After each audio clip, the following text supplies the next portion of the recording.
In the MLB, let's discuss Shohei Ohtani's contract, as well as update you on some free agent signings.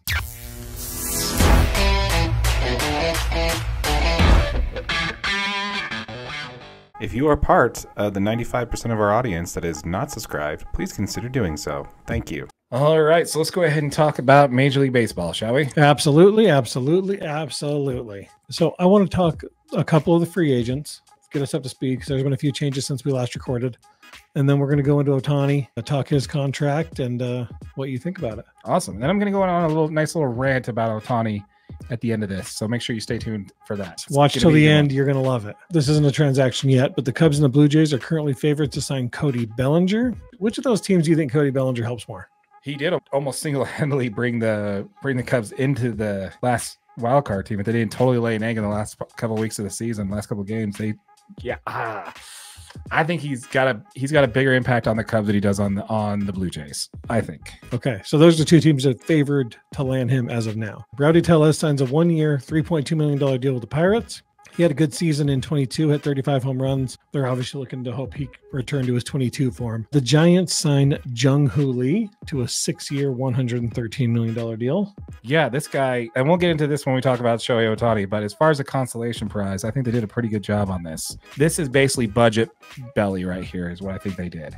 I think they realized that they're going to have to pay out the nose for Bellinger, and they didn't want to. It looks like Bellinger's going to get $200 million. I think this deal of $113 million over 6 years, I think this is good.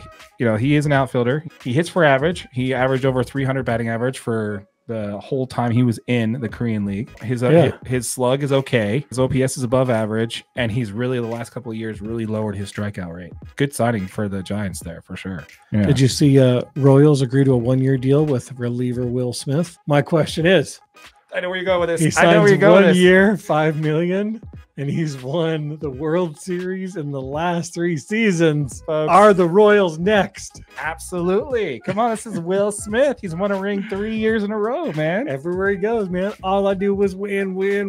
Yeah. I mean, we talked about this on the previous video, how Will Smith has won a World Series for the last 4 years. Will Smith, the catcher for the Dodgers, won in 2020. And then the relief pitcher has won a ring with each team he's been on the last 2 years. I like the Royals' chances. Simply by doing that. Did you hear who else they got, though? The Royals? Seth Lugo to a 3-year, no way, $45 million deal. That's a nice contract. It is a nice contract. You know, He did play well. He did play well for the Padres last year. Yeah. We also have Eduardo Rodriguez. You remember this guy? So this guy signed with the Arizona Diamondbacks. He was willing to sign a 4-year, $80 million deal to go to the Arizona Diamondbacks. Okay, you ready for my catapulting question? Yeah, what do you got? Did you hear the Dodgers are sending Betts, Ohtani, and Freeman to go meet with Yamamoto? Yeah, this happened in a recruiting. Yeah, this happened. Manner. So he met with the Dodgers at Dodger Stadium, and they had Shohei Ohtani there, Mookie Betts, Freddie Freeman, and they also had Will Smith there, his catcher. That's what I'm talking about. The person who's going to be his catcher.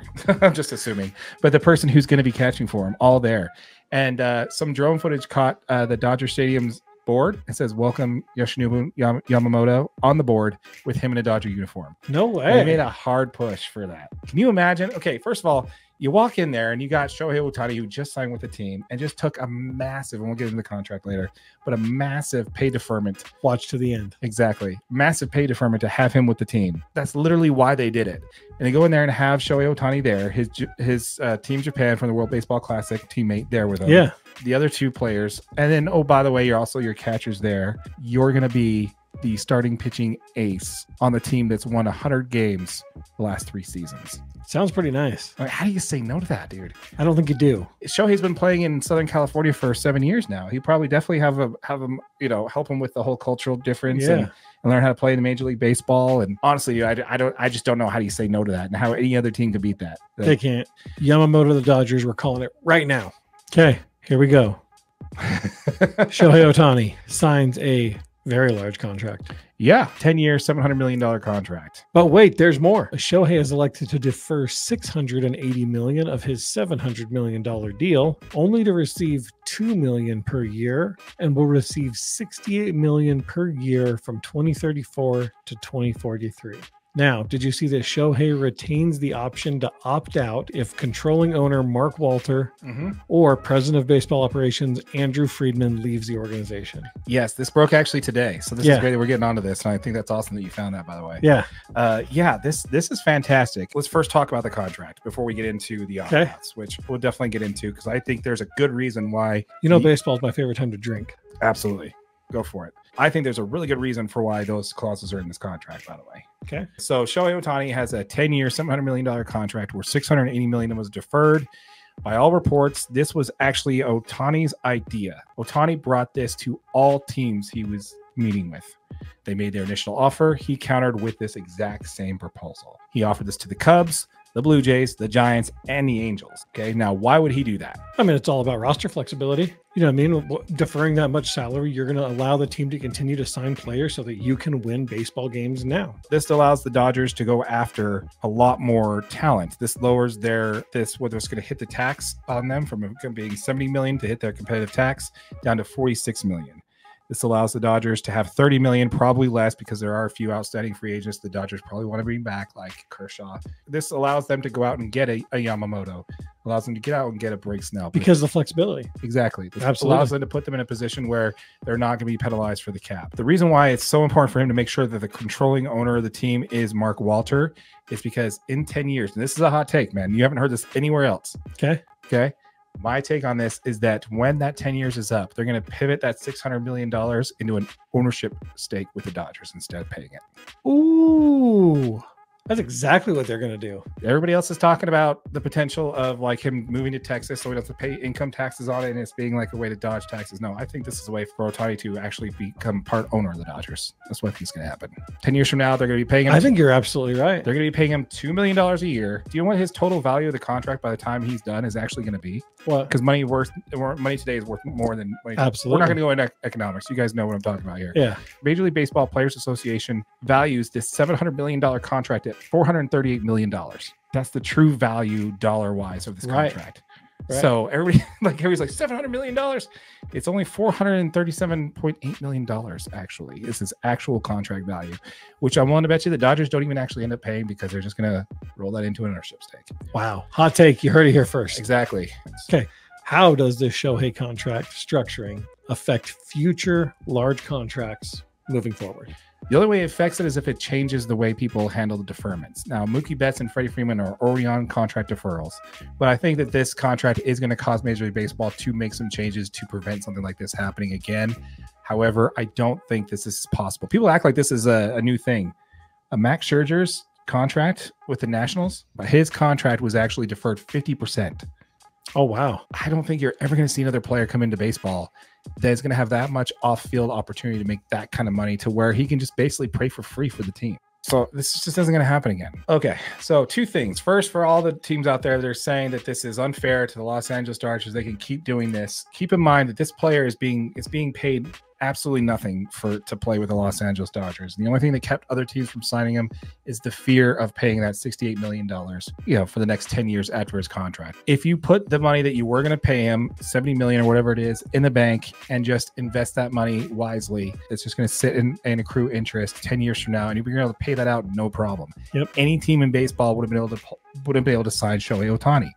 The only key thing that's bringing in Shohei Ohtani to the Dodgers is one, geography, two, winning history, recent winning history. He wants to play in the postseason. He wants to be relevant. The teams he talked to were the Blue Jays, the Dodgers, the Giants. These are all teams that have been in the postseason recently. So they're all teams that could potentially do that. But anybody could have signed this guy. Yep. Anybody could have. And it's not the fact that the Dodgers signed him like, oh, the Dodgers new evil empire, they can't keep getting away with this. This was literally going to be his contract with whoever he signed with. Yeah, this was his idea. Yeah. You just got to prove to the guy that you are going to win with this guy. And I think that was the most important thing. My main rant on this one is going to be towards the national media when it comes to professional sports. I don't know how much of baseball, Major League Baseball free agency that you follow, but we had Manny Machado and Bryce Harper going into spring training before they made the decision on which team they're going to go to. Camp was opened up. Pitchers and catchers reported. It was in March before these two players signed. And if you look at Shohei Ohtani's announcement when we announced he's coming to the Dodgers, the first sentence was, "I apologize for taking so long." I did actually read that. That is absolutely ridiculous. He didn't take long. It was not a big deal. We've had players that were far less important to Major League Baseball than Shohei Ohtani, taking a lot longer to sign a contract than Manny Machado and Bryce Harper. They were people who put out there that he's on a plane to Toronto. He's signing with Toronto. Done deal. He's on a plane. We had half the country in baseball land tracking a plane. Right. Going to Toronto, and ended up just being one of the Shark Tank guys that were on there. That's actually awesome. The level of craziness that happened on this, simply because this guy wanted to keep it close to the vest, man. This is ridiculous. Like, what? Just let the guy run the process out. He just wanted to keep this quiet with the teams that were involved. He didn't want a circus. He didn't want a bunch of people showing up at LAX or whatever airport he's going to. I think the media forced him to make a decision before he was ready because he realized this was affecting other people's lives. The fact that he had to apologize for making the biggest, most important decision of his life. Yeah. And because he took 2 weeks.